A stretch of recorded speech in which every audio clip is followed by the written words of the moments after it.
Bom dia para todos vocês. Vamos esperar aqui um pouquinho todo mundo chegar. Bom dia, boa tarde, boa noite, porque não sabemos em que horário cada um de vocês vai assistir, se estarão ao vivo, se assistiram depois em outro momento. Então, bom dia, boa tarde, boa noite. Eu escolhi um tema para a gente começar essa conversa da consultoterapia, que é um espaço aqui que a gente vai ter todas as terças-feiras para a gente conversar sobre tudo que envolve uma separação com filhos. E hoje eu escolhi um tema que é quem está sentado na mesa do acordo. Eu atuei por 2 décadas como advogada em litígios familiares. E antes, quando eu comecei lá atrás, a gente chamava de audiências de tentativa de conciliação, quando nós estávamos diante desse momento em que as partes, ex-marido, ex-mulher, sentam-se ali com seus advogados, juízes, para conversar sobre o que é possível construir para aquela relação familiar dali para frente. Hoje a gente já fala de mediação e todos os casais, quem escolhe o consensual e quem escolhe o litigioso, em algum momento vai passar por esse momento de tentativa de negociação, onde as partes vão tentar construir um consenso para que a decisão em relação ao futuro daquela família esteja nas mãos dos familiares. Ninguém mais apropriado do que as próprias partes, pai e mãe, para decidirem sobre o futuro da sua família. Então até a legislação já entendeu isso. Esse poder, essa autonomia, a importância dessa autonomia, a importância de tomar esse poder para si e não delegar para um juiz, para uma pessoa estranha que não conhece a sua realidade, não conhece a sua intimidade, não conhece a sua família e vai conhecer de uma forma superficial por aquilo que é colocado nos autos daquele processo ou numa petição que está tentando um acordo. Bom dia para todo mundo que está chegando, bom dia, bom dia. E por que eu trouxe esse tema? E por que o nome consultoterapia? Durante todos os anos em que eu estive atuando como advogada, e eu abro aqui um parênteses para dizer para vocês que também vinha me divorciar depois e tenho filhos, então vivenciei isso também, é uma experiência pela qual eu passei, não só assistindo outras famílias, mas na minha própria vida. E por muito tempo eu observava tudo o que acontecia ali e fica muito claro que nós não estamos ali tratando apenas de questões jurídicas. Nós estamos tratando de seres humanos, do futuro desses seres humanos, de histórias, do que foi construído, de sonhos. Família é isso. É muito mais profundo. É emoção, é vida. Não dá pra gente resumir em palavras, não dá pra gente resumir em termos jurídicos, não dá pra gente ser rígido quando a gente trata desses assuntos, né? E eu vou voltar um pouquinho para que vocês caminhem comigo nessa linha de raciocínio que eu quero conduzir vocês. Então, eu vou começar aqui falando sobre o que é o casamento, né? Como as partes, né, como a mulher na sociedade de hoje, ela se sente, né, dentro desse casamento, pela cultura, por tudo que a gente aprende ao longo da nossa vida. Então, o casamento é um lugar em que a gente se sente segura de alguma maneira, né? Porque é um lugar conhecido.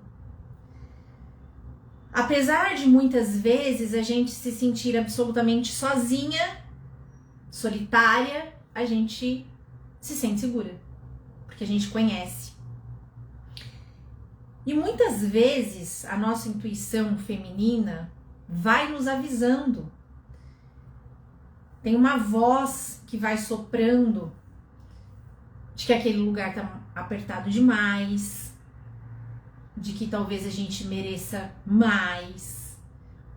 Só que a gente não ouve, né? A gente vai calando essa voz, vai abafando, porque ouvir essa voz é dar um passo para o desconhecido.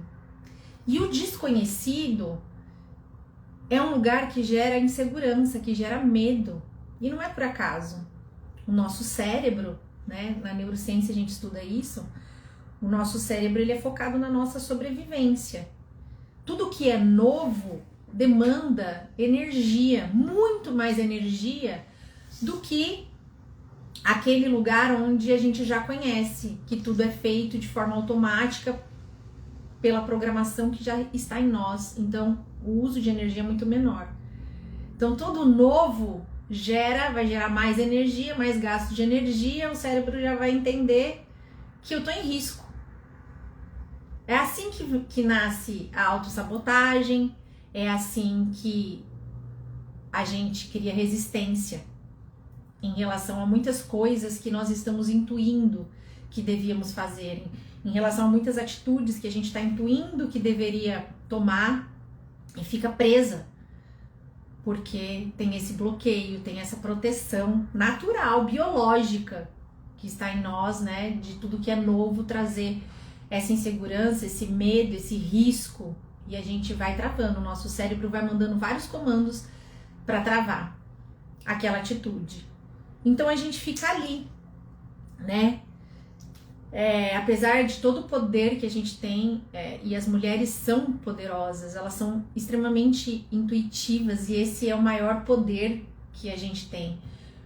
Mas a gente vai abafando, vai ignorando, porque ali aquele casamento é o que a gente idealizou em relação à família, é onde a gente acha que está protegido, que os nossos filhos estão protegidos, que é o melhor espaço para os nossos filhos crescerem, que é o que nós idealizamos. Então tem muitas questões que permeiam o casamento e que faz a gente ir ficando ali.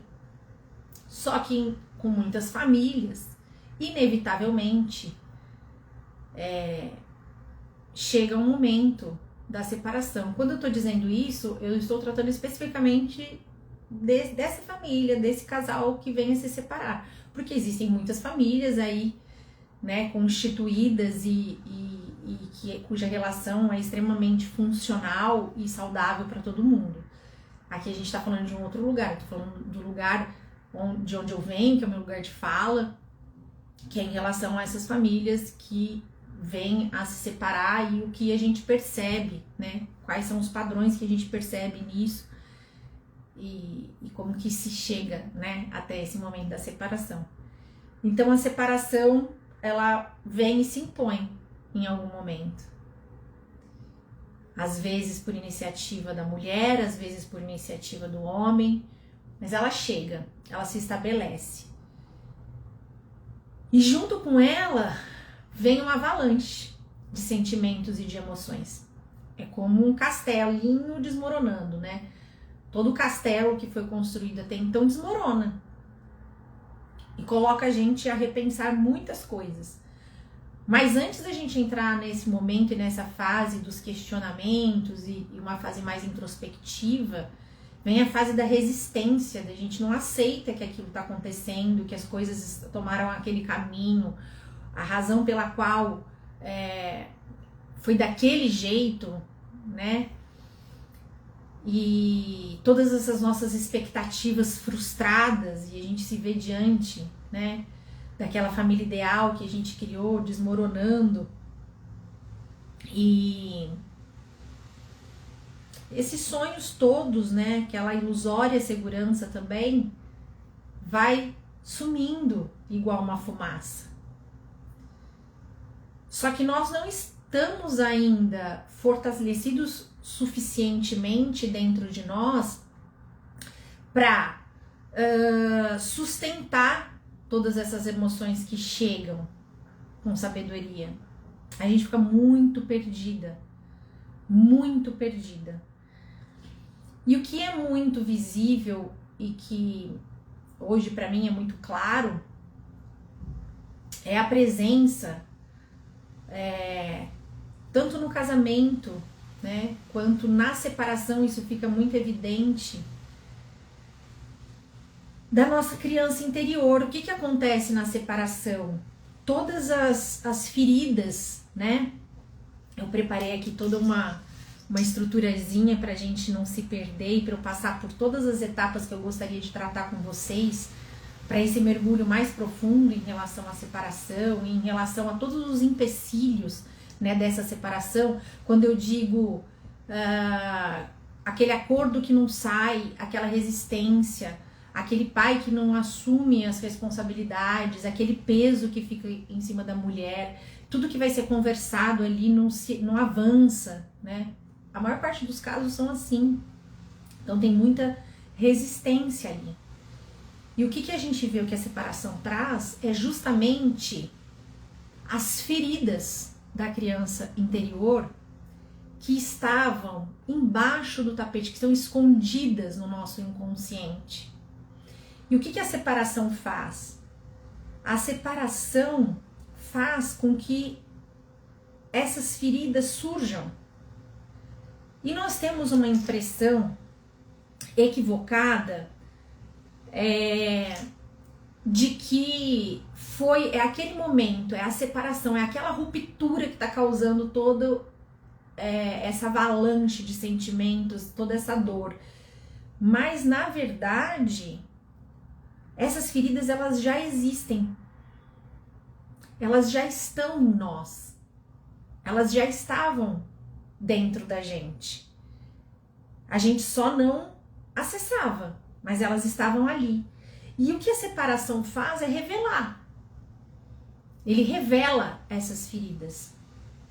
Não é a separação não é a responsável, ela revela. Claro que a separação em si é um momento, é um luto. Eu já falei isso muitas vezes, né? A separação é um luto porque a gente se despede, tem que se despedir de muitas coisas. O luto, segundo a psicologia, dentro dos estudos da neurociência, é a nossa reação emocional em relação a uma perda, em relação a algo que se foi, em relação a um fim. E a separação é justamente isso. Então existe um real processo de luto por aquele fato especificamente. Mas a dor, a intensidade, o sofrimento que vem junto com isso se refere a essas feridas que já existem. Então é um ressentir. É como se a gente estivesse sentindo de novo tudo aquilo que a gente sentiu lá na infância. Quando a gente fala de ferida do abandono, quando a gente fala de ferida da rejeição, quando a gente fala da ferida da traição, da humilhação, são feridas que já nos integram.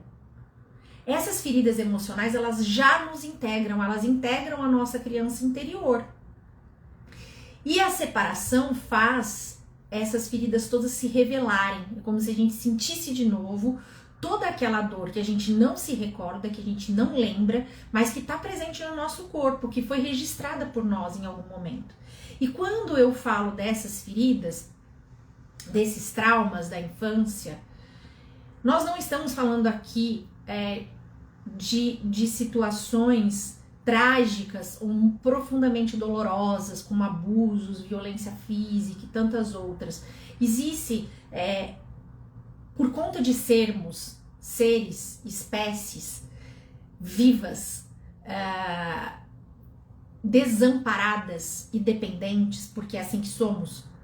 Nós dependemos, quando a gente é criança, a gente depende de um adulto, a gente depende de um outro ser adulto para a gente sobreviver. Essa condição de desamparo e de dependência faz com que muitas coisas nessa relação, nessa primeira relação, nesse primeiro vínculo afetivo, sejam registradas em nós de uma forma dolorosa. Porque tudo está relacionado à sobrevivência, então é tudo muito profundo para a criança, ainda que a experiência em si não tenha sido uma experiência trágica, mas experiências no cotidiano dessa relação dessa primeira relação afetiva, qualquer experiência do dia a dia tem registros, e todos esses registros têm traumas, e todos nós temos essas feridas. Não importa se o nosso lar foi amoroso, ou né, tem as situações mais trágicas, mas em lares também amorosos, em lares em que você também teve apoio, teve cuidado, essas feridas também existem. Então é muito importante a gente falar sobre isso, porque senão parece que tá muito distante. Eu não tenho nenhuma situação trágica, nunca passei por nada disso. Esse não é o meu caso. Então o meu chamado aqui é para dizer que sim, é de todos nós. Todos nós. Se você é ser humano, se você habita esse planeta, você tem feridas emocionais registradas na sua criança interior. Isso é um fato. E essas feridas, né, tem 5 principais, então vamos pensar na traição, que aparece muito na separação, né, esse sentimento de ter sido traída, ou do abandono, ou da rejeição. Isso tudo já nos integra e é revelado nesse momento. Então a gente sente tudo de novo, por isso que é tão potente. Então, além do luto que já existe, pelo momento especificamente falando, tem essa revelação dessas feridas da criança interior que já nos habita. E o que eu quero dizer com isso, né? Porque eu começo falando sobre esses acordos. Quem é que está sentado ali naquela mesa de acordo? Quem é que está negociando como essa família vai funcionar lá na frente? São essas crianças. É a nossa criança interior. Em quase 2 décadas de atuação no judiciário, eu vou dizer para vocês que eu não consegui assistir adultos nessas mesas de negociação. Eu via essas crianças feridas negociando. Eram as feridas que estavam no comando daqueles diálogos, ou da tentativa de diálogo, porque o diálogo se torna bastante difícil quando a gente está diante de feridas, né? Uma ferida junto com outra ferida. A ferida de um que retroalimenta a ferida do outro, porque normalmente as dinâmicas do casamento são... as dinâmicas disfuncionais do casamento, elas são atreladas, né, a essas feridas que se retroalimentam. E quando eu trago para vocês essa criança interior que nos habita e essas feridas, né, dessas crianças que todos nós temos, né, falando da criança interior, a criança interior ela integra o nosso self, ela integra o nosso eu. Todo mundo tem uma criança interior habitando. E é nessa criança interior que estão essas feridas. Por isso que tem essa expressão que a gente usa tanto, né, hoje em dia, da criança ferida.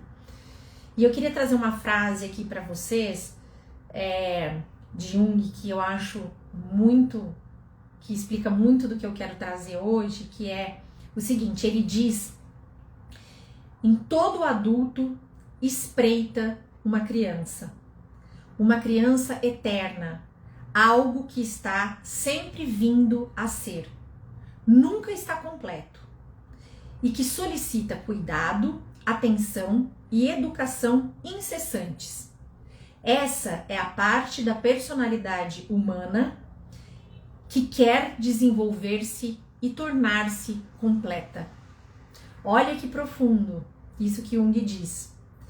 E ele diz mais, ele diz que a criança interior representa o aspecto pré-consciente da infância e da alma coletiva.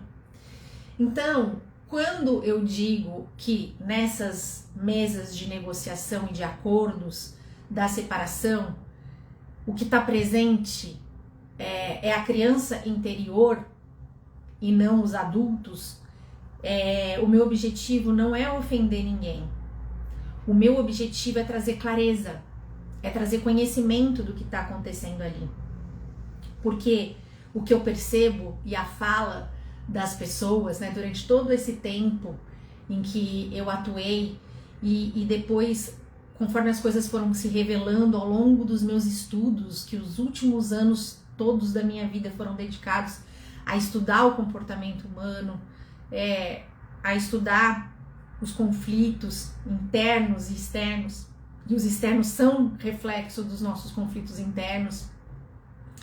todo esse tempo, né, na última formação de neurociência comportamental, enfim, na minha vida, né, naquilo que foi necessário eu curar em mim, tudo isso me revela, né, a presença dessa criança interior ali, naquelas mesas de mediação, nas audiências de tentativa de conciliação, ou nas reuniões nos escritórios, né, com os advogados, em que se trata dessas questões envolvendo a família. É a criança interior que está ali presente. E é ela que está ali presente no comando de tudo, justamente porque não existe consciência de tudo isso que eu estou trazendo para vocês. Não existe clareza em relação a estes assuntos. E tudo aquilo que nós não sabemos está no comando das nossas vidas. Tudo aquilo que a gente desconhece em nós é o que está direcionando todas as decisões que a gente toma. Então, trazer clareza para isso tudo, trazer profundidade para esse tema que envolve, né, direito de família e família, é muito importante se o desejo realmente é a reestruturação dessa família. Se realmente o desejo é que essa família possa viver agora dentro de um novo cenário, mas de um cenário saudável, de respeito mútuo. Um cenário onde os filhos possam crescer em segurança, onde os filhos tenham uma ambiência que traga a eles a força suficiente para estruturar o seu ser, para que eles não vivam uma repetição de padrões sistêmicos disfuncionais. E o que eu vi durante todos esses anos e continuo vendo até hoje, porque até hoje eu tenho clientes que me procuram para ainda tratar de questões da separação que aconteceu há anos atrás. Então é uma pensão que não está sendo paga, é uma obrigação que não está sendo cumprida, sempre existe algo, essa relação não se pacifica, essa relação não consegue encontrar esse lugar de fluidez, de saúde para todos esses envolvidos, e todos sofrem. Todos sofrem. Só que todos ficam presos na superfície do problema. Poucos se propõem a esse mergulho profundo que é o meu chamado. Na maioria dos casos, a busca é por soluções rápidas, objetivas. Eu escutava muito isso, escuto ainda. Eu quero objetividade, eu quero resolver isso rápido, eu não quero mais ficar nisso, eu não quero mais discutir, eu não quero mais brigar, então se eu tiver que abrir mão, eu abro. Comportamentos que são literalmente da criança interior. Porque pra gente resolver é preciso mergulhar, é preciso ser paciente com o processo, é preciso estar disposto a encarar as próprias sombras. Porque senão o que a gente vê e assiste, e é por isso que a construção de consenso não acontece, e é por isso que os acordos são construídos sem qualquer consciência, e aí logo mais em médio, longo prazo, vão ser revisados, vão ser, né, vai vir ali o não cumprimento. É justamente por isso, porque tem essa pressa e essa fala da objetividade e da solução e eu quero ser racional e objetivo. Quando a pessoa traz essa frase, eu quero ser racional e objetivo, ela já está sendo completamente emocional. É a emoção que está ali presente. Porque pra gente conseguir entrar mesmo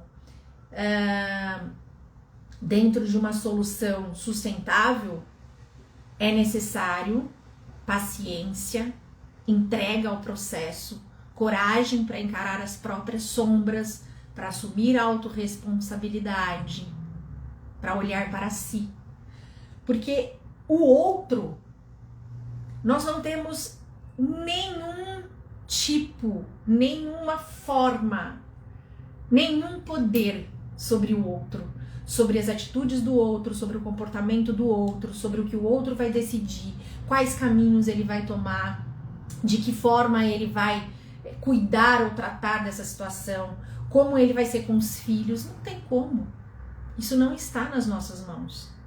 Por isso meu chamado é para as mulheres e para si mesmo, para olharem e mergulharem para dentro de si, porque só em relação a si mesma temos poder. Só que quando a gente toma o nosso poder e se apropria do nosso poder, a gente ilumina o que nos cerca. Então, a gente vai ganhando clareza, sabedoria e vai conseguindo conduzir essa situação de uma forma mais leve, sem tanto sofrimento, sem tanto desgaste e trazendo as soluções possíveis. Porque as soluções ideais são só expectativas frustradas. A gente precisa trabalhar com aquilo que é possível dentro da realidade que se coloca diante de nós. E isso é estar no adulto. É lidar com as próprias frustrações e encarar a realidade como ela se coloca. E tentar encontrar soluções a partir dessa realidade que se coloca e não do ideal que a gente formou. O ideal de pai que eu queria para o meu filho. O ideal de comportamento que ele tem que ter depois da separação com o filho. As responsabilidades que ele tem que assumir. A gente não consegue ter controle nenhum sobre isso. E isso vai desgastar, vai esvair a sua energia, vai te dessecar, vai te consumir, vai acabar com você. Então, a única chance, o único caminho é esse. É entrar para dentro, é curar a sua criança. Porque a do outro não tem como, só quando ele quiser, se ele quiser. Mas a gente pode curar a nossa. A gente pode fazer o nosso adulto entrar na mesa de negociação. Um adulto negociando com uma criança, eu tenho certeza que vai ser muito mais eficiente do que duas crianças tentando negociar. Nenhuma está desperta. Agora, se você desperta, o rumo desse diálogo vai ser outro. Se você estiver desperta. Então você tem esse poder. E o meu convite é esse. Para que você consiga colocar a sua adulta, a sua mulher adulta nessa mesa de negociação. Nessa construção de consenso, nesse acordo. Só que para isso, as feridas que a sua criança interior carregam precisam estar estancadas. Se suas feridas ainda sangram, elas vão jorrar agora. Porque, como eu disse, elas foram reveladas, é como se elas tivessem sido cutucadas. Então elas estavam lá, elas ainda sangravam, elas ainda não tinham cicatrizado e você, né, e veio uma situação que foi lá e cutucou, inflamou de novo. Se essas feridas não forem curadas, não existe a menor possibilidade de você colocar a sua mulher adulta nessa mesa de negociação. E o que acontece é o que a gente vê com muita clareza, nas mesas de mediação, nas audiências de tentativa de conciliação, em todas as reuniões, que são esses adultos feridos tentando se proteger, né? E avançando um pouquinho aqui com vocês, né, trazendo essa clareza, depois de trazer essa clareza, né, dessa presença dessa criança em todos nós, porque a gente também tem essa tendência a achar que o outro está sendo infantil, que o outro, né, meu ex é muito infantil, é uma criança, não dá para conversar com ele. Se você estiver na sua adulta, você vai conseguir conversar com ele. É esse poder que você tem. Esse poder ninguém tira de você. Só você mesma pode não se apropriar dele e aí ficar fragilizada. Mas ele tá aí, disponível. Então, se aproprie desse poder.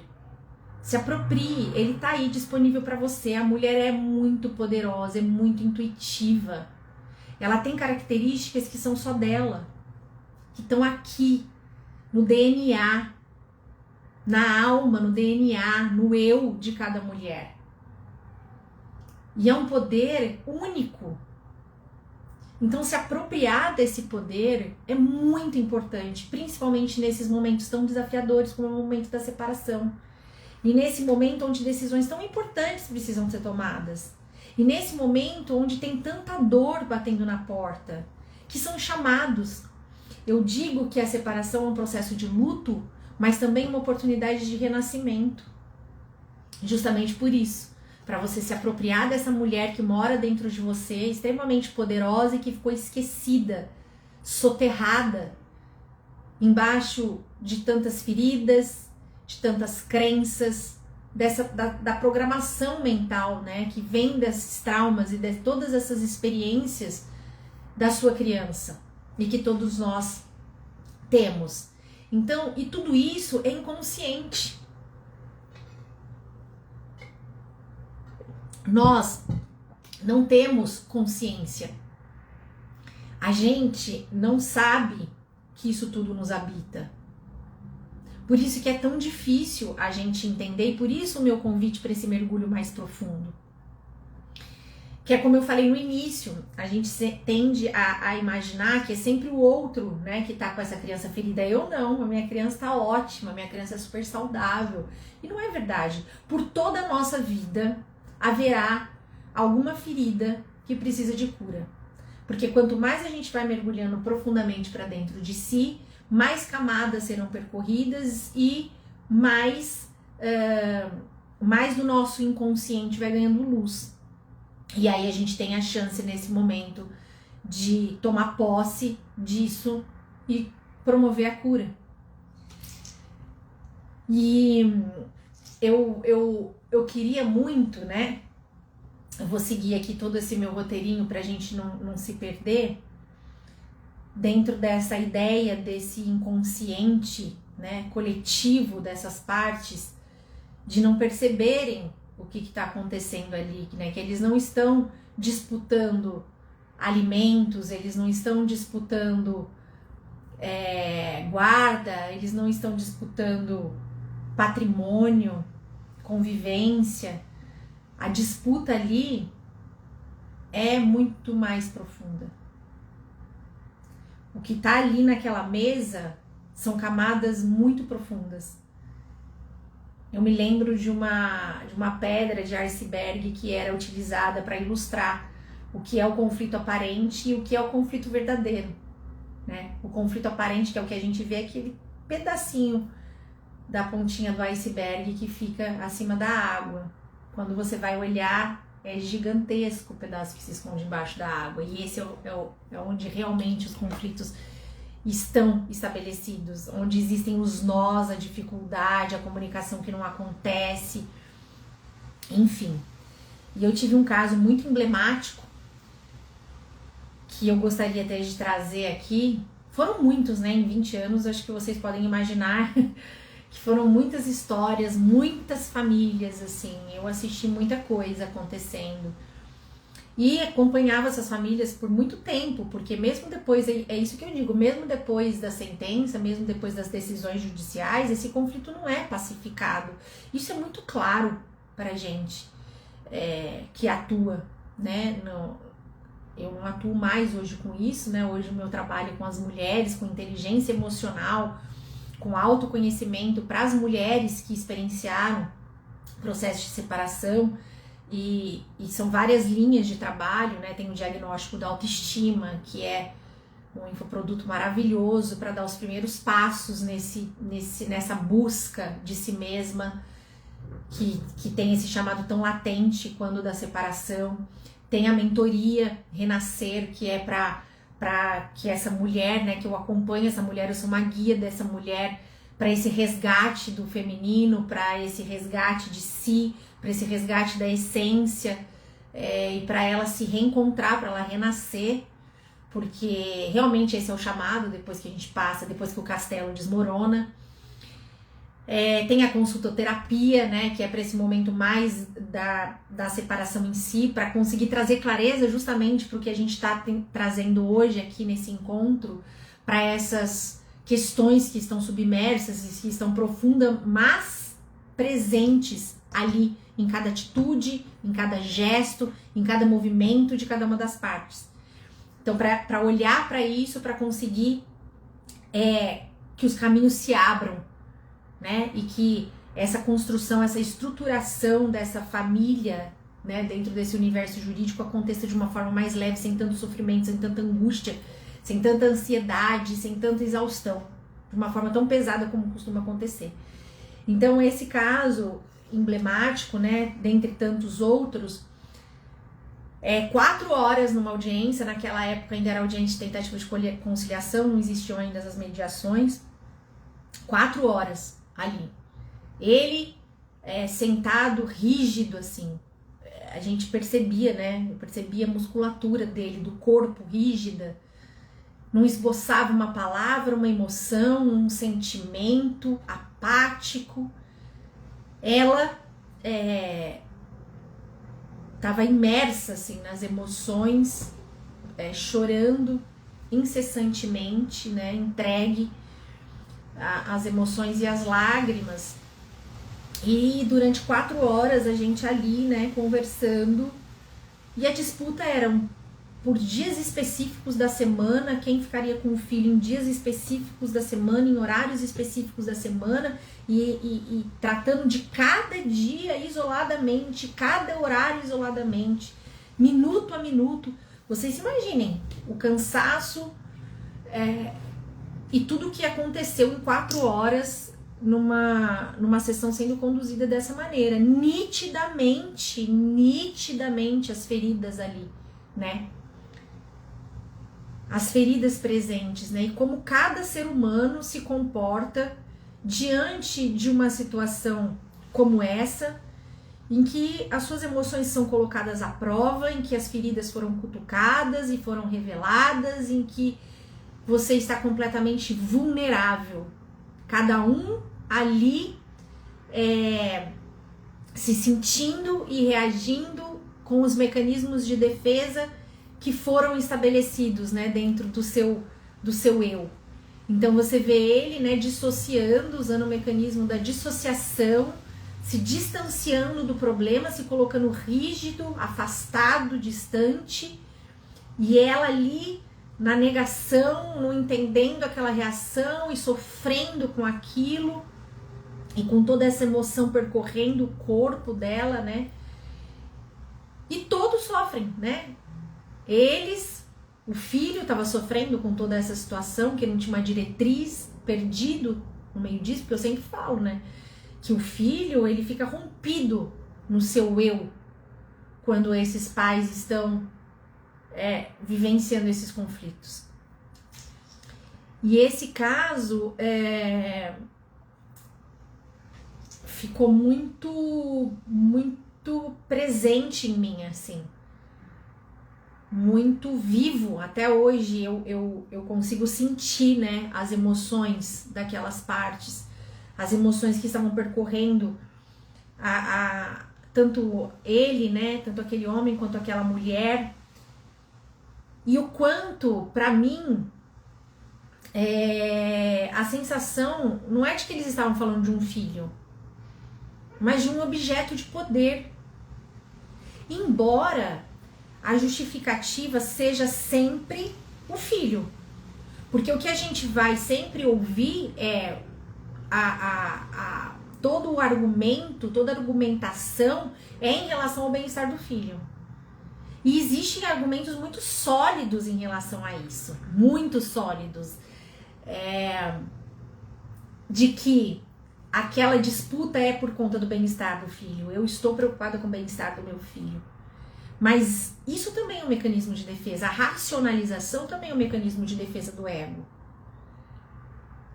Na verdade, o nosso cérebro, ele busca argumentos lógicos para sustentar algo que eu preciso para mim naquele momento.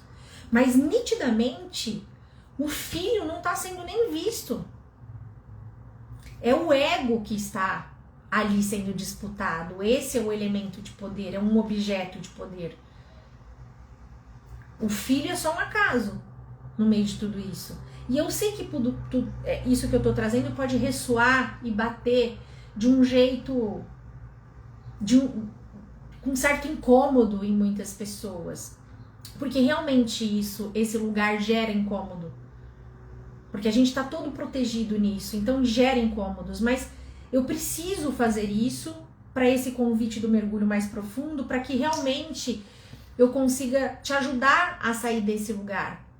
Ajudar a sua família a se reestruturar de uma forma mais leve, mais saudável, mais amorosa, respeitosa, uma ambiência apropriada para o seu filho, que no fundo é o seu maior desejo.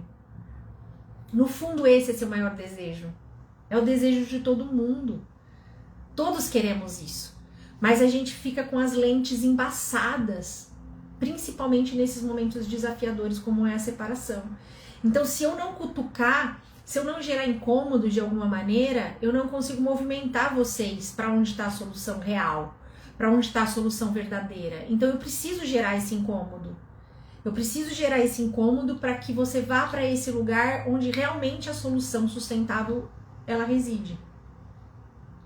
Então, entenda que nesse caso, como em tantos outros, e talvez no que você esteja vivenciando hoje, olhar para isso. O que está sendo o objeto real de disputa? Pelo que nós estamos disputando? Aonde está a nossa dor? Que dor que habita neste momento?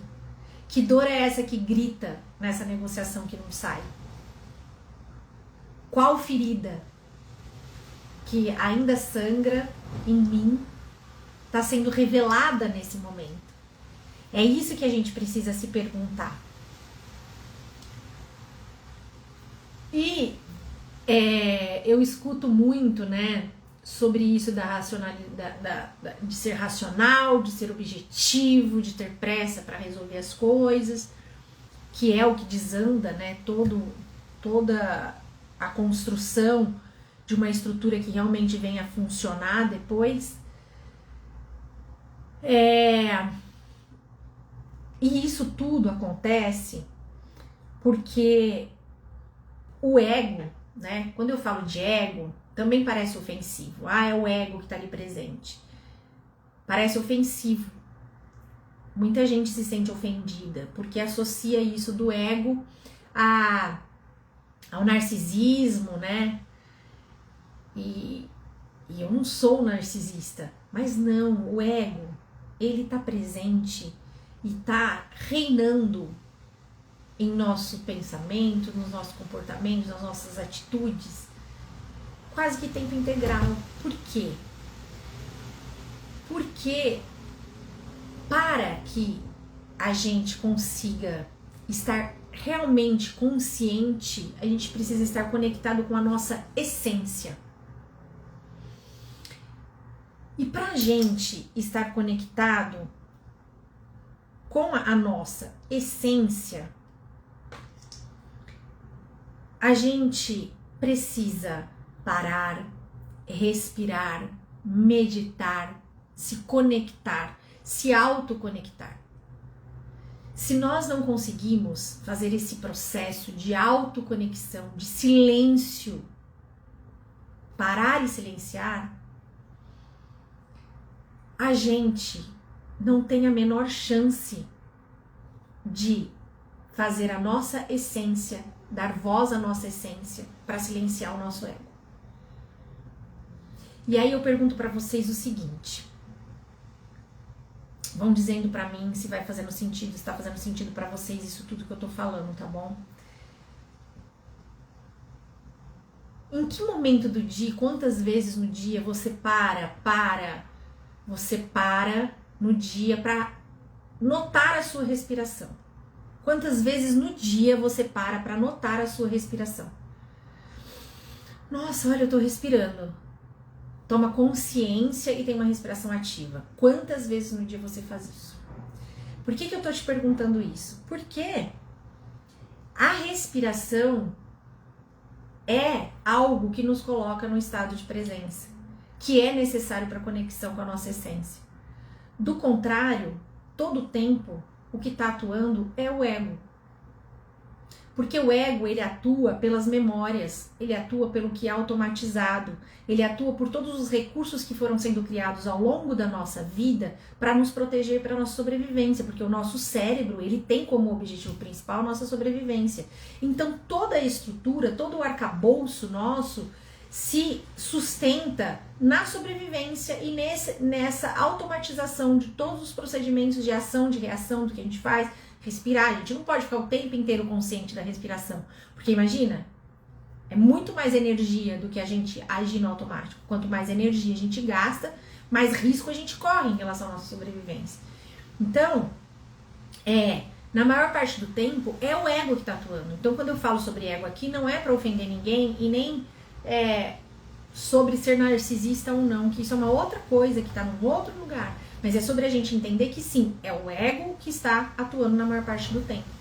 Então, nessas questões familiares, quando existe muita disputa, é necessário ter esse olhar para o ego. Não é só o outro que tem a criança atuando. Nós estamos com a nossa criança atuando. É o nosso ego também que está imperando, em defesa dessa criança interior que carrega feridas. E só quando a gente consegue se conectar com isso, por isso esse mergulho que precisa ser para dentro, por isso esse estado de presença essencial, por isso a respiração, por isso a meditação, por isso tudo isso, todos esses elementos, todos esses recursos são necessários e fundamentais para atitudes que a gente vai tomar, para as tomadas de decisão nesses momentos. Sem isso a gente não se conecta. E se a gente não se conecta, o que está atuando é o ego e não a essência. Então é muito importante a gente entender essa estrutura de funcionamento do nosso corpo, para que a gente consiga perceber o quanto a gente está equivocado muitas vezes, diante de algumas situações que a gente acha que é um novelo de lã que não tem ponta. Mas a gente precisa parar para encontrar essa ponta. E só aí a gente vai conseguir desenrolar esse novelo. E quando eu disse, para vocês e trouxe esse caso, emblemático, o que acontece é que, por que é nítido que são as crianças, que é a criança interior que está ali presente naquela mesa e não os adultos? Porque o adulto, ele sustenta, o adulto, ele se autorresponsabiliza, o adulto, ele tem coragem, ele tem maturidade, ele tem sensatez, ele tem sabedoria. A criança tem medo, a criança perde a paciência, a criança se esgota, a criança quer fugir, a criança dissocia, Então, é muito importante a gente entender quando a nossa criança está nas rédeas da situação, porque se ela está nas rédeas da situação é porque ela precisa de acolhimento. Ela precisa de acolhimento. Se existe ansiedade, se existe medo, se existe disputa acirrada, é a criança, é o ego que estão ali. A gente precisa desse chamado, ouvir esse chamado, prestar atenção, tomar essa consciência para que a gente consiga mudar o rumo dessa história. E para que os nossos filhos possam ter uma ambiência realmente saudável. E para que realmente essa família consiga se reestruturar. Para que essa família, mesmo depois da separação, ela possa ser uma família feliz, saudável, unida, respeitosa, amorosa. Porque o fim dessa relação conjugal não é o fim dessa família. Essa família vai existir sempre. Pai, mãe, filho, é família. Como que você quer que essa família seja? Sem ideais e sem expectativas, mas dentro de uma realidade possível. E o que você deseja, independente da forma, eu tenho certeza que é alegria, felicidade, saúde, paz, tranquilidade, respeito, reconhecimento. E tudo isso só vai ser possível se esse mergulho acontecer, se a gente puder percorrer essas camadas, E a mulher tem muito poder, Tem uma frase de que o conhecimento de que onde há conhecimento não há escuridão. Então, a minha proposta é isso, é levar esse conhecimento, Platão já trazia isso quando ele fala lá da alegoria da caverna, sobre a importância do conhecimento para a gente conseguir enxergar as coisas com outras lentes, para a gente conseguir ampliar a nossa visão, ampliar a nossa consciência em relação às coisas. E a mulher é um ser divino, poderoso, mágico, que tem intuição muito forte, que tem amorosidade, que tem acolhimento biologicamente. Isso já está nela e ela é capaz de iluminar tudo ao seu redor. Então, meu convite é para você, se você quer sair desse emaranhado familiar, se você quer trazer uma nova chance para essa família, mesmo depois da separação, se você quer ter a chance, inclusive, de, às vezes, construir algo muito mais saudável, muito mais feliz, uma família muito mais feliz do que antes, até quando ainda no casamento, tenha coragem e aceite o meu convite para esse mergulho, porque você se curando, você curando a sua criança, a sua adulta, a sua mulher adulta entra em cena, e aí nada mais te segura, e você vai iluminar tudo ao seu redor, inclusive a sua família, e vai conseguir ser assertiva, ter sabedoria para tomar as decisões, para conduzir, mesmo esse ex difícil e irresponsável, chamá-lo para responsabilidade de uma forma diferente, porque você ganha magnetismo, a sua fala ganha força, você entra em cena de um outro jeito, e esse é o convite, tá bom? Eu me despeço de vocês, agradeço imensamente por cada um de vocês que esteve aqui comigo, desejo que, de todo o meu coração, que tudo que foi tratado aqui hoje faça alguma luz interior brilhar, seja um chamado para você, traga luz em algum lugar que está escuro, traga confiança, que você recupere a sua confiança, que você recupere o seu poder e que você consiga dar os primeiros passos para construir algo diferente para sua família, para o seu filho, né? Liberar o seu filho de todo esse emaranhado, se curando. É o que eu desejo de todo o meu coração.